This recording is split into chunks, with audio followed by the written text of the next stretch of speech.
एक 85 साल के बुजुर्ग ने, भाऊराव दाभाडकर जिनका नाम है, अपना बेड एक 40 साल के युवा के लिए खाली कर दिया कि उन्होंने कहा कि मैं तो अपनी जिंदगी जी चुका हूं। 3 दिन के बाद उनका घर जाने के बाद निधन हो गया। सोचिए, ये जज्बा है देश में लोगों का। हमको अपना हौसला बनाए रखना है। लेकिन इस बीच एक बड़ी खबर आपको बताएं, ऑक्सीजन संकट पर वायुसेना का ऑपरेशन जारी है। विदेशों से एयरलिफ्ट किए जा रहे हैं क्रायोजेनिक कंटेनर। लगातार कोशिश की जा रही है कि सप्लाई चेन दुरुस्त की जाए। कई देशों से कंटेनर लेकर आए वायुसेना के C-17 विमान। देश में ऑक्सीजन सप्लाई तेज करने का अभियान लगातार जारी है और कोशिश हो रही है कि ऑक्सीजन देश में है, लेकिन एक तो कालाबाजारी और दूसरा ऑक्सीजन की सप्लाई में लगने वाले खास तरह के टैंकर, इनकी कमी, इन दोनों की वजह से दिक्कतें आ रही हैं। मैं एक छोटा सा सवाल यहां पर आपसे लेना चाहता हूं विक्रम सर। कालाबाजारी बहुत बड़ा मुद्दा बन गया है। लगातार खबरें आ रही हैं कि सैकड़ों की चीज हजारों में और हजारों की चीजें यहां लाखों में मिल रही हैं।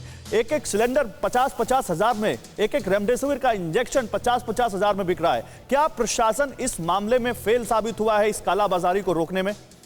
नहीं, मैं ये नहीं कहूंगा कि फेल हुए हैं, लेकिन प्राथमिकताएं बिल्कुल बदल चुकी। इन अपराधियों को पुलिस की भाषा में कहा जाता है घृणित कफन खसोट अपराधी। लेकिन पुलिस चूंकि उसकी तमाम प्राथमिकता अलग है, प्रशासन की अलग है, लेकिन मेरा परामर्श होगा कि 5-5 लाख रुपए का इनाम इन ये प्रोफेशनल क्रिमिनल्स हैं, ये गैंगस्टर। सर, कल 70 रेमडेसिविर के इंजेक्शन और 36 लाख रुपए के साथ एक गिरोह पकड़ा गया गाजियाबाद में। सोचिए, एक गिरोह जिसके पास 70 इंजेक्शन है, लोगों को एक इंजेक्शन नहीं मिल रहा।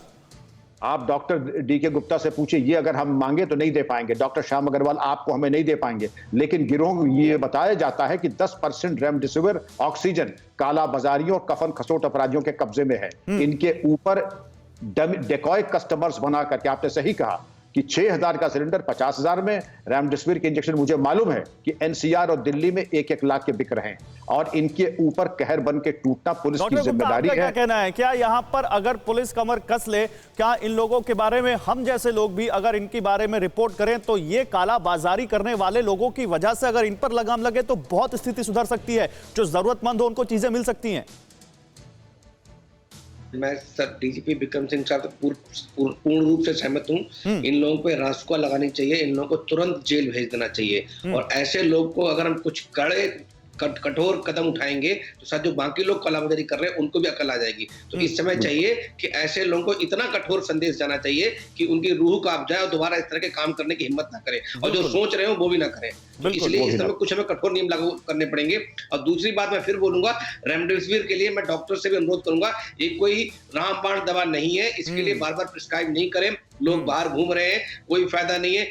परवाह देश की, सोमवार से शुक्रवार रात 10 बजे TV9 भारतवर्ष पर।